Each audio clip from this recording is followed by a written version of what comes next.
The newspaper assets of the Washington Post are being bought by none other than Jeff Bezos. Jeff Bezos is buying the Washington Post. Quotidien américain pour 250 millions de dollars. CEO'su Jeff Bezos arasında başlayan The Washington Post and affiliated. Mais c'est de la folie!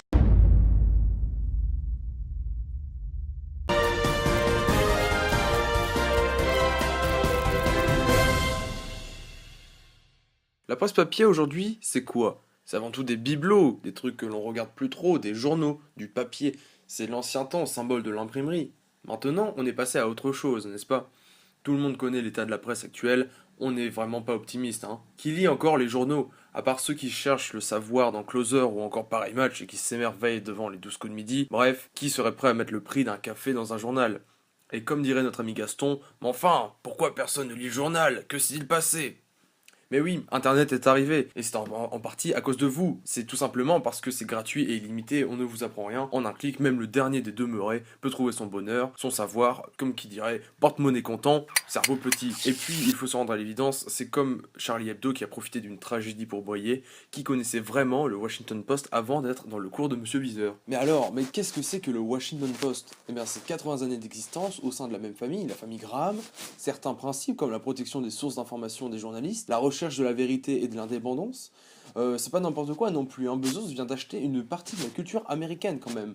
En 1970, deux journalistes par exemple d'investigation du Washington Post dévoilent la terrible affaire du Watergate, ce fameux complexe d'hôtels de luxe où les hommes d'État s'amusaient à s'espionner par le trou des serrures, et suite à cette découverte, destitution de Nixon, ou plutôt un je n'assume pas d'être président. Il y a aussi eu le cas du Vietnam. Ils sont très forts à la rédac pour dénicher des secrets de guerre et autres atrocités cachés sous le tapis du salon de la Maison Blanche, avec des titres de journaux aussi prestigieux que celui du New York Times. Mais maintenant, qu'est-ce que c'en est devenu?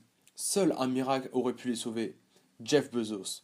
Et JPB, plus précisément Jeff Preston Bezos, ou encore Monsieur J'achète par billion, a eu la brillante idée d'acheter ou de léguer 1% de sa fortune à la sérendipité, en d'autres termes de racheter le WordPress pour 250 millions de dollars américains. Pour lui, racheter le Washington Post, c'est comme faire tomber 1 euro de sa poche, on s'en remet. L'homme a donc fait fortune dans le numérique, il a tout compris. Il faut se rappeler qu'à la base, il vendait des livres sur internet depuis son garage. Le pire, c'est qu'il a démissionné d'un poste convoité à Wall Street pour créer cette entreprise Amazon. Aujourd'hui, il est capable d'envoyer des gens dans l'espace, ou bien même de s'occuper de vos parents en leur envoyant des couches culottes par la poste. Amazon revient à des librairies en dur. Il est passé du click au bricks and mortar, c'est-à-dire la librairie en dur telle qu'on l'entend aux États-Unis. Il ouvre partout et il veut absolument attaquer tous les marchés. On lui prête même comme intention d'attaquer prochainement le marché de l'armement. Alors on peut se poser la question, quelles sont les intentions de la première fortune mondiale quand il rachète le Washington Post qui ne représente vraiment pas grand chose pour lui? On lui a prêté des intentions politiques, en réalité il s'en défend et ne cesse de dire partout qu'il veut faire de cet organe de presse un laboratoire. Puisque personne ne sait ce que va devenir la presse, il utilise le Washington Post comme un modèle, comme un test grandeur nature pour toutes les formes qui sont relatives aux nouveaux médias. Amazon, bien entendu, pour tout le monde, c'est la livraison à domicile et le plaisir, entre guillemets, de trouver son colis dans la boîte aux lettres.